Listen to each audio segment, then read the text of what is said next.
Hi friends, welcome back to my channel Money's Time. Friends, summer diet vlog plus intermittent fasting day 20 பார்க்குறோம். திங்கக்கிழமைக்கு எடுத்த video. காலையில் empty ஸ்டொமக்கில் தான் weight check பண்ணி பார்த்தேன். 19-20 நாள் ஆயிடுச்சு. இன்றைக்கி ஒரு கிலோ வெயிட் குறைச்சி தான் ஆகணும். நான் ஃபஸ்ட்டு வாட்டி செக் பண்ணேன், 75-400 காமிச்சிது. திரும்பவும் செக் பண்ணி பார்க்கும்போது 75-100 காமிக்குது. அப்பாடா ஏதோ குறைஞ்சிட்டு தான் இருக்கும் போல இருக்குது அப்படின்ட்டு ஜாலியாக இருந்தது. இன்றைக்கி சித்ரா பௌர்ணமி வேறு. வெயிட் செக் பண்ணி முடிச்சோன்னா அடுத்தடுத்து கடகடன்னு வேலையை ஸ்டார்ட் பண்ணிட்டேன். அப்படியே லேசாக வீடு வேறு போட்டு விடணும், அந்த வேலையும் இருக்குது. கோயிலுக்கு போகணும். வீட்டில் குலதெய்வத்தை நினச்சி கையெடுத்து கும்பிடணும்னு நினச்சிட்டே இருந்தேன். அப்படியே சமைக்க கிளம்பியாச்சு. காலையில் சமையல் முடிச்சுட்டு அடுப்பெல்லாம் தேய்ச்சி கழுவிட்டு வீடெல்லாம் தொடச்சி விட்டோம்னா அப்படியே மேட்டெல்லாம் துவைச்சிட்டு குளிச்சுட்டு வந்துடலாம் அப்படின்ட்டு பீர்க்கங்காய் கடையில் தான் பண்ணேன். எண்ணெய் ஊற்றி கடுகு, சோம்பு, சீரகம், பெருங்காயம் அதெல்லாம் போட்டு தாளித்து விட்டு பூண்டு, பச்சை மிளகா, வெங்காயம் அதெல்லாம் நல்லா வதக்கி விட்டுட்டு தக்காளியை சேர்த்து நல்லா வதக்கிட்டு அது கூட பீர்க்கங்காயம் போட்டு தண்ணி சேர்க்காமல் உப்பெல்லாம் சேர்த்து அப்படியே வேக வச்சிடணும். தண்ணியே சேர்க்க தேவையில்ல. நல்லா குழஞ்சி வந்ததுக்கப்புறம் மத்து வச்சு கடைஞ்சோம்னா சூப்பராக இருக்கும் டேஸ்ட்டு. ஆனால் இன்றைக்கி எனக்கு டேஸ்ட்டு கொஞ்சம் கம்மியாக தான் இருந்தது. ஏன்னா முத்தின பீர்க்கங்காய் வேறு ஒரு காய் முத்தி போச்சு. நான் வேஸ்ட் பண்ணல, அதையும் சேர்த்து அறுத்து போட்டேன். அதனால தான் திப்பி திப்பியாக தெரிஞ்சுது. இதெல்லாம் வெந்த பின்னாடி இறக்கி வச்சுட்டேன், நல்லா ஆறட்டும்ட்டு. அதுக்கப்புறம் வீடெல்லாம் க்ளீன் பண்ணணும். அதுக்கு முன்னாடி இந்த நீலி அவரி பொடியை தலையில் போட்டுக்கலான்ட்டு எடுத்து கலக்க போகிறேன். வெறுமனே பச்சை தண்ணியில் கலக்கினேன். முதல் நாள் தலைக்கு குளிச்சுருந்தேன். நல்லா தலை எண்ணெய் பசை இல்லாமல் தான் இருக்குது. வெள்ளை முடி எப்படி இருக்குதுன்னு பாருங்கள். இது வாங்கிட்டு எவ்வளோ நாள் ஆகுது தெரியுமா? நான் இதை வேலையை செய்யவே இல்லை. சரி, ஊருக்கு கிளம்புறதுக்கு முன்னாடி இதை செஞ்சு பார்த்துட்டு கிளம்பலாம் அப்படின்ட்டு தான் இன்றைக்கி தேய்ச்சிட்ருக்கேன். இதுக்கு முன்னாடி மருதாணி பொடி தலையில் தேய்க்கணுமா, ஆனால் நான் மருதாணி பொடியெலாம் தேய்க்கலை. இந்த அவுரி பொடியோடய சேர்த்தும் கலந்து வைக்கலை. மருதாணி இலையை சேர்த்துருந்தா இன்னும் கொஞ்சம் கருப்பாக இருக்குமா என்னமோ. தேய்க்கும் போதே கையெல்லாம் கூட கருப்பாயிருச்சு.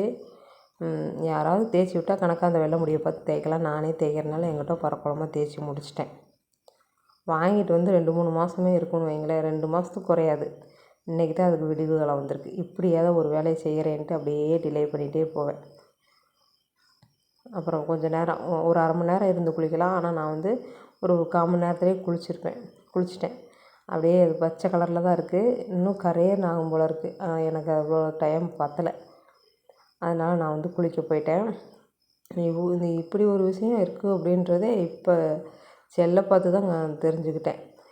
கிராமத்தில் எவ்வளோ தெரியுமா காடு தோட்டத்தில் கிடக்கும். வயல் அடிக்கிறதுக்கு இந்த இலையை தான் பிடிங்கி கொண்டு போய் அந்த இது போடுவாங்க. அப்போலாம் தெரியல இதுதான் நான் அந்த இதுக்கு வேலை நடந்ததுன்னு. இப்போ வரைக்குமே தெரில. இப்போ கொஞ்ச நாளைக்கு முன்னாடி தான் வீடியோ பார்த்தேன். அந்த வீடியோவில் தான் இருந்தது. ஏதோ எனக்கு என்னமோ பரவாயில்லாத மாதிரி தான் இருந்தது. வெளியேறுன்னு இருந்தது, ஓரளவுக்கு பரவாயில்லாத மாதிரி இருந்தது. உங்களுக்கு எது டிஃப்ரெண்ட் தெரியுதான்னு பாருங்கள். காலையில் ஒரு 11 மணியே இருக்கும். கோயிலுக்கு போகலான்ட்டு கிளம்பிகிட்ருக்கோம். கையெல்லாம் பாருங்கள் கரேர்னு ஆயிடுச்சு.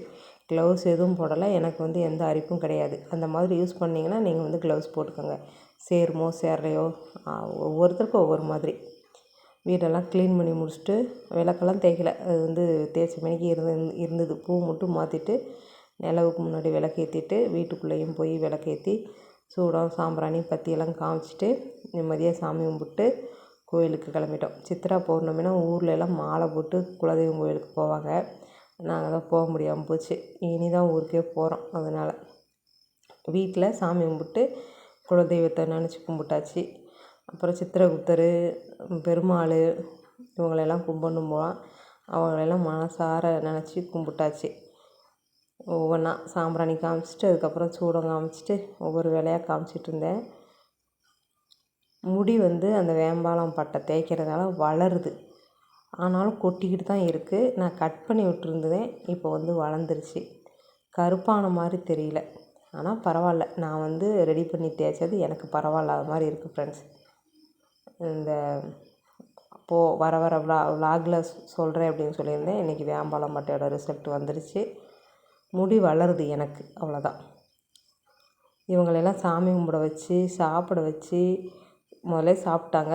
சாமி கும்பிட வச்சு கோயிலுக்கு கூட்டிகிட்டு போய் அங்கே போய் சாமி கும்பிட்டு தீபாரதனைலாம் பார்த்துட்டு பிரசாதம் வாங்கி சாப்பிட்டு கூப்பிட்டு வரக்குள்ள எனக்கு ஐயோன்னு ஆயிடுச்சு. அவ்வளோ ஒரு கஷ்டப்படுத்திட்டாங்கம்மா சாமி என்னைய.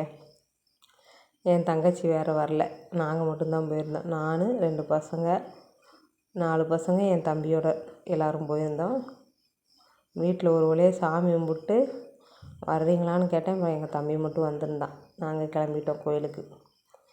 பசங்களையும் சாமி கும்பிட சொல்லி அவங்களுக்கும் துண்ணூறு வச்சு விட்டு கிளம்பிட்டோம் ஃப்ரெண்ட்ஸ். மற்றபடி வேறு இதெல்லாம் சிறப்பாகலாம் பூஜையெல்லாம் பண்ணுறதில்ல, அந்த மாதிரி வழக்கமும் இல்லை. இந்த மாதிரி எப்பவும் போல் கும்பிடா விளக்கேற்றி சாமி கும்பிட்டுவோம். நீங்களாம் சித்திரை பௌர்ணமி கும்பிட்டிங்களா அப்படின்றத சொல்லுங்கள். பூஜை புனஸ்காரம்னு பண்ணுற பழக்கம் இருக்கிறவங்க பண்ணுவாங்க, நமக்கு அதெல்லாம் கிடையாது. இந்த மாதிரி கும்பிட்டுட்டு கிளம்பிட வேண்டியது தான். சாம்பிராணி சூடமெல்லாம் இந்த மாதிரி சாம்பிராணி புகையெல்லாம் காமிச்சிட்டு குங்குமம் துண்ணூறுலாம் வச்சு விட்டு கூட்டி போயிட்டேன். இந்த துண்ணூறு வைக்கக்குள்ளே எத்தனை ஒரு ஆக்ஷன் காமிக்கிறான் பாருங்க. ஃபேன் போடாததுனால அப்படியே வேர்த்து ஊற்றிடுச்சு. இப்போ தெரியுதா ஏதாவது ஒரு மாற்றம் இந்த முடியல? இந்த மாதிரி தலை சீவிட்டு இப்படி பார்த்தா நல்லா வெள்ளை முடி தெரியும். இப்போ ஏதோ பரவாயில்லாத மாதிரி இருக்குது. இந்த புடவையெல்லாம் கட்டி ரொம்ப நாள் ஆகுது. ஒரு வீடியோ எடுத்துகிட்டு இந்த வேக வச்சு ஆற வச்சுருந்த பீர்க்கங்காய் வந்து நல்லா ஆறிடுச்சு. மத்து போட்டு கடைஞ்சிட வேண்டியதான். உட்காந்து கடைஞ்சிருந்தா நல்லா கடைஞ்சிருக்கலாம். அப்படியே நின்றுக்கிட்டே கடைஞ்சாச்சு.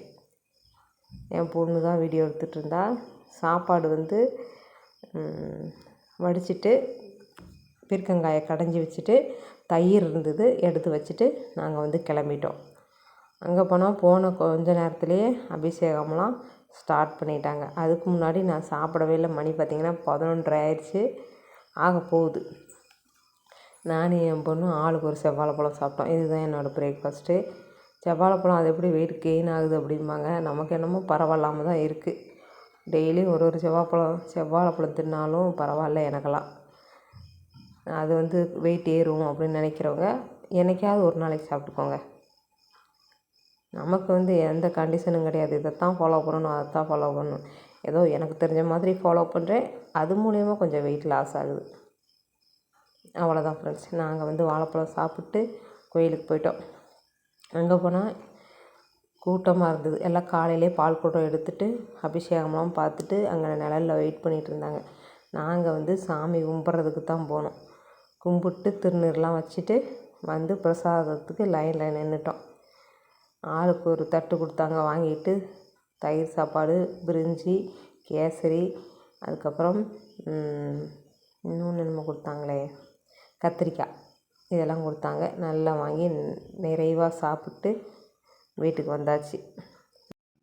நல்லா தூங்கி எழுந்திரிச்சிட்டு போயிருந்தால் ரொம்ப டயர்ட் இல்லாமல் வந்திருக்கும். ஆனால் அப்படியே 1-2 வேலையை செஞ்சுட்டு அப்படியே திரும்பவும் ஈவினிங் வந்து விளக்கேற்றி சாமி கும்பிட்டு பார்க்குக்கு கிளம்பிட்டோம் ஃப்ரெண்ட்ஸ். சித்ரா பௌர்ணமி முடிஞ்சுது. ஈவினிங் டயத்தில் சிவன் கோயிலுக்கு போயிருக்கலாம், ஆனால் போகலை. காலையில் போயிட்டு வந்ததே அலுப்பாக தெரிஞ்ச மாதிரி இருந்தது.